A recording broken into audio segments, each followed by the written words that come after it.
Assalamualaikum warahmatullahi wabarakatuh. Waalaikumsalam Waalaikumsalam warahmatullahi warahmatullahi wabarakatuh. wabarakatuh. Alhamdulillah nahmaduhu wa nasta'inu wa nastaghfiruh wa na'udzu billahi min syururi anfusina wa min sayyiati a'malina may yahdihillahu fala mudhillalah wa may yudhlil fala hadiyalah.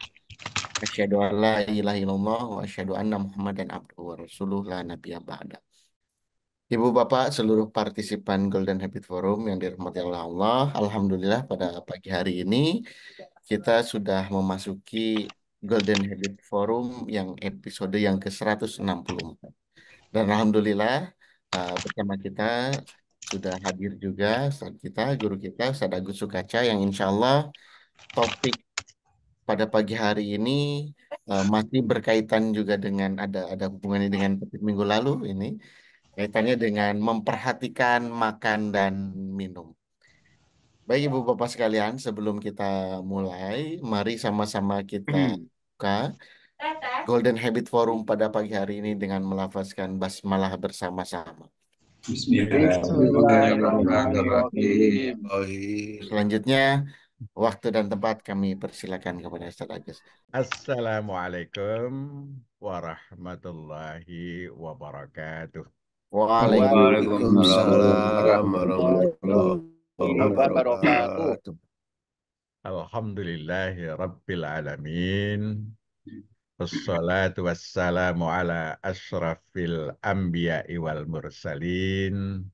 Muhammadin wa ala alihi wa sahbihi ajma'in.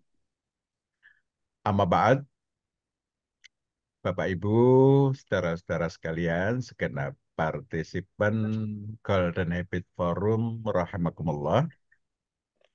Alhamdulillah, di pagi hari ini kita dapat kembali bersilaturahim di Golden Habit Forum episode yang ke-164.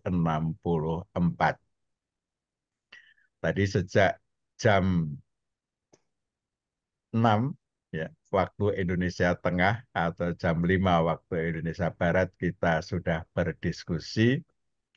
Salah satu topik diskusi yang menarik adalah tentang tawaran tambang dari pemerintah kepada Muhammadiyah yang hari ini dan besok akan dibahas oleh pimpinan pusat Muhammadiyah di rapat konsolidasi Tambang. yang Mana mau tuh? diselenggarakan di Yogyakarta. Nah, ada yang menarik tadi yang disampaikan oleh Ustadz Syarifuddin dari Berau. Ini ibarat kita itu sudah disajikan makanan, dihidangkan di hadapan kita, sudah ada di dalam piring, tinggal menyantap. Sayang kalau tidak kita santap, ini tadi istilah beliau.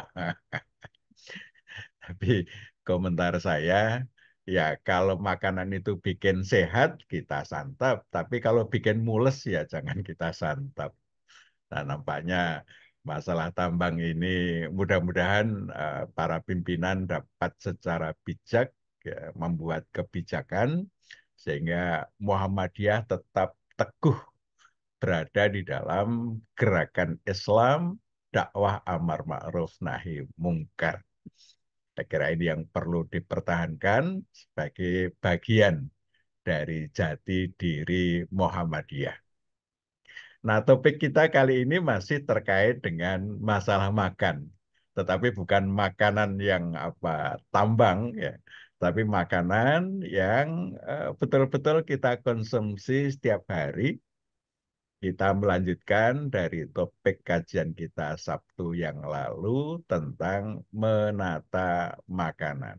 Bagaimana kita memilih makanan yang halal, yang thayyib, ya Oke, kita sekap. makan Betul-betul. tidak berlebihan, ya kita makan secukupnya saja. Nah, kita akan lanjutkan topik kajian kita tentang makan ini. Karena ini tiap hari kita makan berulang-ulang. Menjadi kebiasaan kita harian sepanjang hayat, kita akan melakukan kegiatan yang disebut makan. Nah, makan bagian dari aktivitas harian kita. Nah, kita perlu memastikan bahwa kegiatan makan minum dan hal-hal yang terkait dengan makan minum itu menjadi bagian penting dari ibadah kita. Ini saya kira yang kita perlu usahakan. Ya. Nah, kita mulai bagaimana kita punya skema ya, berislam. Ini termasuk di dalamnya kegiatan makan minum. Ya, ini adalah bagian dari bagaimana kita berislam. Nah, kita sudah memahami, Bapak Ibu sekalian, bahwa tauhid itu merupakan inti dari ajaran Islam yang dengan kita bertauhid, maka semua aktivitas yang kita lakukan bisa menjadi bagian penting dari ibadah kita. Nah, sehingga setiap aktivitas kita itu mesti berbasis tauhid berupa tunduk dan patuh hanya kepada Allah. Kalau kita tunduk dan patuh kepada selain Allah, itu harus selaras dengan ketundukan dan kepatuhan kepada Allah. Tidak boleh bertentangan. Jadi boleh kita taat kepada pemimpin selagi itu selaras dengan ketaatan kepada Allah. Kita boleh taat kepada yang lain-lain selagi selaras dengan Allah. Sehingga intinya adalah tunduk dan patuh hanya kepada Allah. Nah, ini kita jadikan menjadi pertimbangan terpenting di dalam berpikir dan memutuskan semua urusan kita. Nah, dari situ muncullah konstruksi batin, akhlak, mindset ya, yang hanya mengizinkan aktivitas-aktivitas yang sesuai petunjuk Allah. Nah, akhirnya akan lahir aktivitas yang sesuai petunjuk Allah, sehingga seluruh aktivitas kita bernilai ibadah. Ini sesuai dengan tujuan penciptaan manusia, wa ma khalaqtul jinna wal insa illa liya'budun. Ini yang kita perlu mantapkan, skema berislam kita semua melandaskan pada tauhid berupa ketundukan dan kepatuhan hanya kepada Allah, yang akan melahirkan aktivitas-aktivitas yang diridhoi oleh Allah sehingga bernilai ibadah. Nah, terkait dengan makan ya, ini kita diperintahkan ya, oleh Allah Subhanahu wa taala, fal yang duril insanu ila ta'amih. Hendaklah manusia itu memperhatikan makanannya. Anna sobabnal ma'a sobba. Thumma syaqaqnal arda syaqqa. Kamilah ya, Allah yang telah mencurahkan air yang melimpah, kemudian kami belah bumi dengan sebaik-baiknya, kemudian kami tumbuhkan di dalamnya biji-bijian, anggur, sayuran, zaitun, dan kurma, kebun-kebun rindang, buah-buahan, dan terumputan. Mata'an lakum wali an'amikum. Untuk kesenanganmu dan hewan-hewan ternakmu. Jadi Allah membelah bumi untuk memberikan kesempatan kepada biji-bijian untuk tumbuh. Membelah bumi akhirnya menghasilkan sesuatu yang bisa kita konsumsi. Kita diminta untuk memperhatikan apa yang kita makan dan kita minum, dan bagaimana cara kita makan dan minum. Di Sabtu lalu kita sudah membahas apa saja yang baik kita makan dan kita minum. Ya. Harus halalan thayyibah.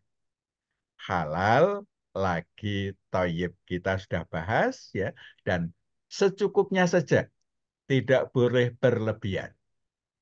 Itulah bagaimana kita harus makan. Nah, ternyata Islam memberikan ajaran yang luar biasa di dalam kita melakukan proses makan minum ini.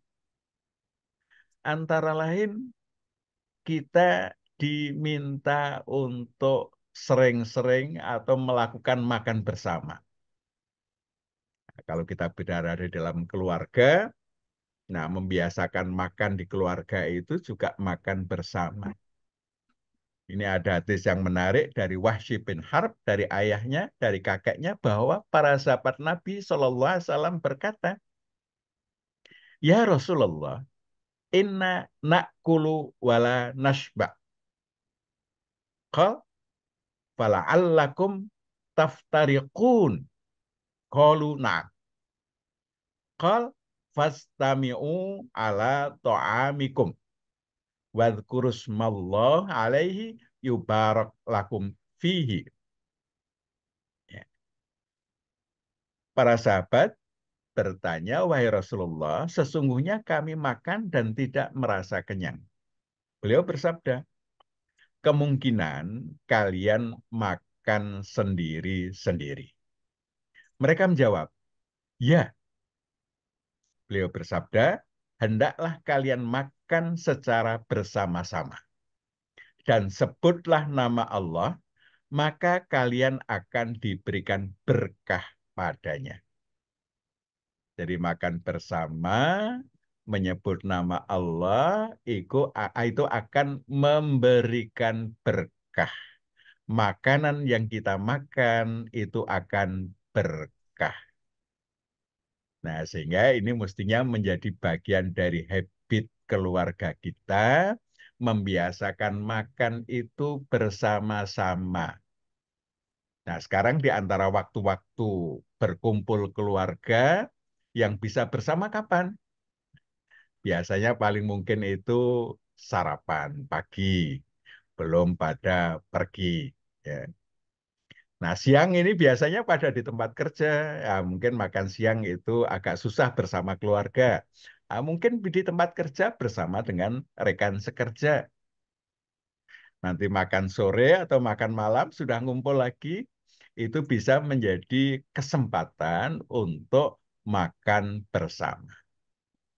Ini sebuah kebiasaan yang membawa berkah. Yang kedua, ya, Rasulullah menganjurkan kita untuk mencuci tangan. Ya. Ini oleh ahli ilmu juga menganjurkan kalau kita mau makan itu jangan lupa mencuci tangan, memastikan organ yang kita gunakan untuk memasukkan, mengambil dan memasukkan makanan itu dijamin bersih. Ini para ahli ilmu sudah tidak ada ikhtilaf pentingnya kita membersihkan alat yang kita gunakan untuk makan. Utamanya adalah tangan. Ya, tangan ini menjadi organ untuk mengambil, ya, untuk kemudian menyuapkan ke dalam mulut kita, maka ini harus dijamin kebersihannya. Ya. Ini Rasulullah juga mencontohkan ya untuk selalu melakukan cuci tangan. Kemudian basmalah, membaca basmalah. Ini penting ya. Dari Aisyah radhiyallahu an, ya, Rasulullah bersabda, "Idza akala ahadukum falyazkurismallahi ta'ala fa in nasiya ayyazkurasmallahi ta'ala fi awwalihi falyaqul bismillahi awwalahu wa akhirahu." Apabila salah seorang di antara kalian makan, maka hendaklah ia menyebut nama Allah Ta'ala. jika ia lupa untuk menyebut nama Allah Ta'ala di awal, hendaklah ia mengucapkan Bismillahi awwalahu wa akhirahu. Dengan asma Allah, ya, awalnya dan akhirnya. Artinya semua proses makan mulai awal hingga akhir itu kita lakukan dengan nama Allah. Hadis riwayat Abu Daud. Bapak Ibu sekalian, ini membaca basmalah ini nampaknya bukan sesuatu hal yang apa namanya? Yang ringan, ya. Ini sesuatu yang mempunyai efek yang luar biasa, ya. Rasulullah bersabda, setan akan memakan makanan yang tidak disebut asma Allah. Artinya kalau kita makan tidak menyebut asma Allah, tidak dengan bismillah, itu artinya kita makan bersama dengan setan. Setan tidak mau menyebut asma Allah. Dan ini menarik, apa yang diteliti oleh Masaru Emoto, bahwa doa itu akan merubah molekul-molekul air, sehingga dengan doa itu akan muncul molekul air yang sangat indah. Ya. Ini yang sebelah kanan ini adalah yang didoakan, yang sebelah kiri ini tidak didoakan, sebelum didoakan. Dengan teknologi tertentu dilakukan proses pemotretan. Nah, itu ternyata dengan pemotretan yang didoakan, ya, itu memberikan gambaran yang sangat indah. Maka kalau kita makan, kita minum, ya, dengan bismillah, itu akan merubah molekul-molekul makanan dan molekul-molekul air. Sehingga molekul-molekul air dan makanan yang kita makan, itu akan memberikan sesuatu yang sangat indah. Ya, sesuatu yang indah ini tentu akan memberikan manfaat yang lebih baik bagi tubuh kita. Nampaknya hanya mengucapkan bismillah, ya, tetapi rupanya ucapan bismillah, ya, ini mempunyai dampak bagi yang kita makan dan kita minum, yang pada akhirnya itu dampaknya pada tubuh kita. Karena ada perubahan, ya, pola molekul air dan makanan dengan doa itu, sehingga dia lebih baik fungsinya bagi tubuh kita. Nah, tentang ucapan basmalah ini, ya, seorang profesor, ya, psikolog dari Belanda, Van Hoven, ya, satu profesi dengan Prof. Partino, gitu, sama psikolog, ya, itu menemukan bahwa ucapan Allah, Bismillah, itu memberikan suasana batin sehingga seseorang itu akan menjadi lebih tenang, lebih baik, lebih merasa nyaman. Nah, sehingga jangan sampai kita memulai sesuatu tanpa bismillah. Urusan makan dan urusan yang lain-lain, bismillah akan memberikan manfaat yang luar biasa. Nah, ini Bapak Ibu sekalian bisa membaca itu buku The Hidden Message of Water yang ditulis oleh Masaru Emoto. Ya. Itu ternyata apa yang kita lakukan terhadap molekul-molekul air itu efeknya beda-beda tergantung apa yang kita lakukan. Ketika kita mengucapkan thank you, terima kasih, alhamdulillah, itu muncul gambaran kristal yang indah. Tapi ketika kita mengucapkan kata-kata yang menakutkan, ya, I will kill you, ya, aku akan hancurkan kamu, aku akan, pokoknya sesuatu yang tidak nyaman, itu menimbulkan gambaran yang menyedihkan sekali. Ya. Setelah doa ini di Fujiwara, di Danau Fujiwara di Jepang, ya, setelah doa menjadikan bentuknya begitu indah. Nah, sebelum dilakukan doa itu bentuknya ya tidak indah sama sekali. Nah, ini pengaruh doa, ya, pengaruh apa yang kita lakukan terhadap air. Nah, kita ini Bapak Ibu sekalian, tubuh kita itu proporsi terbesarnya adalah air. Ya, lebih dari 60% ya tubuh kita terdiri dari air, sehingga tubuh kita itu sangat responsif dengan apa yang kita ucapkan. Kemudian makan, minum, kita mesti dengan tangan kanan. Idza akala ahadukum falyakul biyamini wa idza syariba falyashrab biyamini. Fa inna syaiton yakulu bishimali wa yashrab bishimali. Jika seseorang di antara kalian makan, maka hendaklah dia makan dengan tangan kanannya. Jika minum, maka hendaknya juga minum dengan tangan kanannya. Karena setan makan dengan tangan kiri dan minum dengan tangan kirinya pula. Hadis riwayat Muslim. Nah, Bapak-Ibu sekalian, intinya setan itu bertentangan, tidak selaras dengan yang ditunjukkan Allah dan Rasul-Nya. Nah, kalau kita juga bertentangan dengan petunjuk Allah dan Rasul-Nya, artinya kita berperilaku seperti setan, menjadi temannya setan.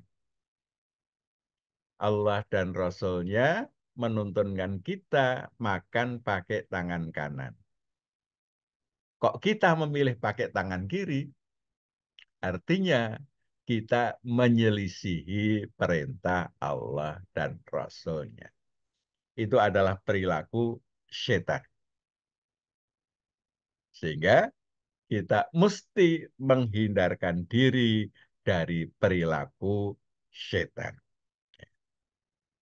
Kemudian Bapak sekalian, Rasulullah juga melarang kita mencela makanan dan minuman. Beliau bahkan tidak pernah mencela makanan dan minuman sama sekali. Ma'aban Nabi sallallahu alaihi wasallam ta'aman qattu.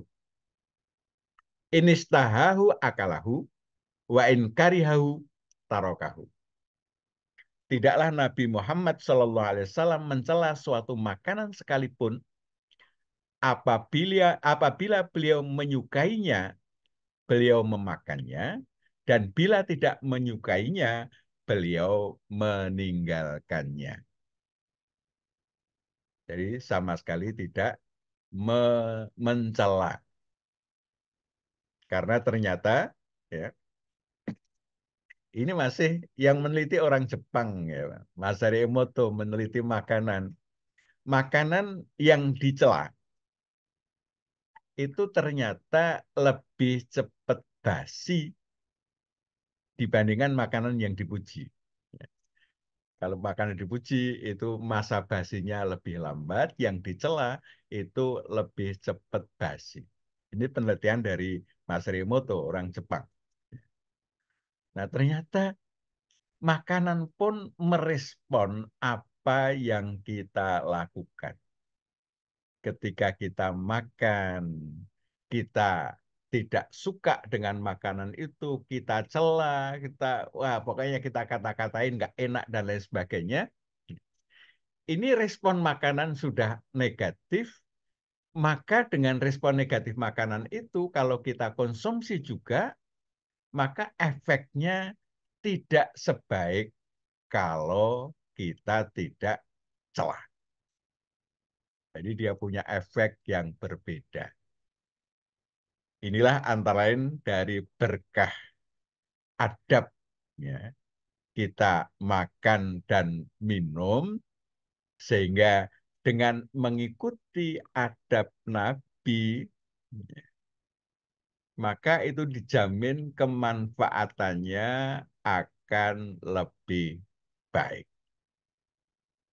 Di samping itu, kalau kita makan di rumah, yang masak siapa? Yang masak istri. Ya. Istri menyiapkan.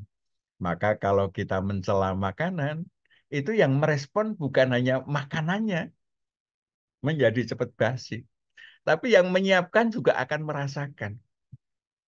Setiap masak kok mesti di apa dicela, kurang ini, kurang itu, sehingga setiap disajikan makanan itu selalu ada kurangnya, selalu ada celahnya. Maka ini juga akan membuat nggak enak hati yang menyiapkan. Di samping secara ilmiah, ternyata makanannya juga memberikan respon terhadap apa yang kita lakukan. Maka gini, kita jadi bisa memahami ada hukum tarik-menarik alam semesta. Apa yang kita lakukan berakibat pada lingkungan kita, ya, dan itu akan terjadi saling mempengaruhi, termasuk dalam hal makan ini.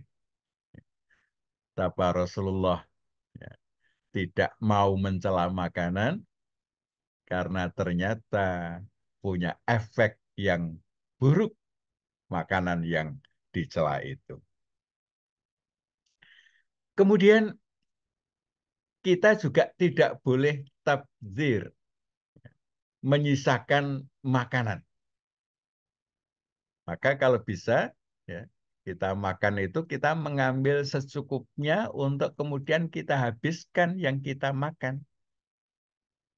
Allah secara tegas, ya, memerintahkan kita wala tubadzir tabdzira. Ya. Janganlah kamu berperilaku mubadzir. Innal mubadzirina kanu ikhwanas syayatin. Karena sesungguhnya perilaku mubadzir adalah temannya setan. Wa kana syaiton li rabbihi kafuro.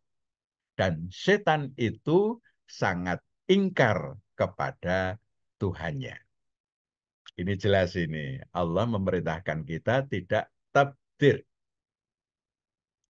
Nah, terkait dengan masalah ini, Rasulullah juga berpesan, apabila suapan makanan salah seorang di antara kalian jatuh, ambillah kembali, lalu buang bagian yang kotor, dan makanlah bagian yang bersih. Jangan dibiarkan suapan tersebut dimakan setan. Betapa sudah jatuh, kita harus merawat. Kalau masih bisa dibuang bagian yang kotor, yang bagian kotor itu kita buang, yang masih bersih kita makan kembali. Ini luar biasa ya. Meskipun persediaan masih banyak, tetapi apa yang kita ambil, itu Rasulullah memerintahkan kita untuk menghabiskan. Bahkan terhadap sisa-sisa makanan yang menempel di dalam jari-jari kita, itu Rasulullah juga berpesan, janganlah dia sapu tangannya dengan serbet sebelum dia jilati jarinya. Karena dia tidak tahu makanan mana yang membawa berkah. Jadi kalau ada kita makan pakai tangan, masih ada yang menempel pada bagian tangan kita, pada bagian jari-jari kita, maka dituntunkan untuk apa? Menjilati jari-jari itu, mengambil makanan yang nempel di situ untuk kita masukkan di dalam perut kita. Ini betapa pentingnya kita tidak menyisakan makanan yang telah kita ambil, sehingga makanan itu banyak memberikan manfaat kepada orang lain. Dan setelah selesai, jangan lupa membaca hamdalah. Ya.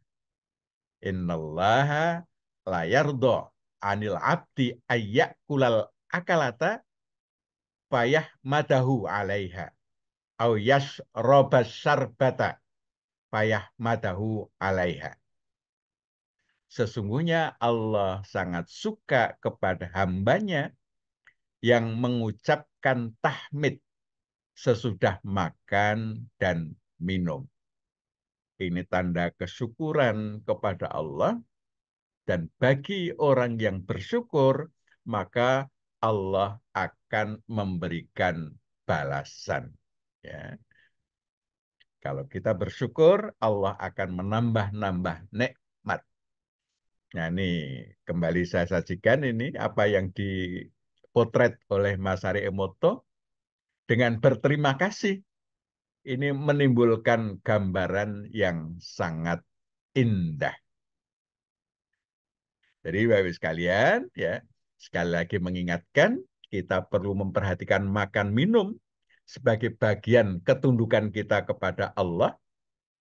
Maka kita menjadikan perintah Allah untuk makan minum yang halal dan thayyib secukupnya itu sebagai pedoman. Ya. Kita memiliki mekanisme pikiran batin yang hanya mengizinkan memakan yang halal dan yang thayyib dengan adab Islami, ya, maka aktivitas makan minum kita ini menjadi ibadah sehingga bernilai amal soleh. Mudah-mudahan bermanfaat, kiranya Bapak Ibu bisa memperkuat, menambahkan bagaimana kita bisa makan minum, ya, setiap hari. Ini menjadi bahagian penting ibadah kita. Idzanillah ya kumajma'in. Assalamualaikum warahmatullahi wabarakatuh.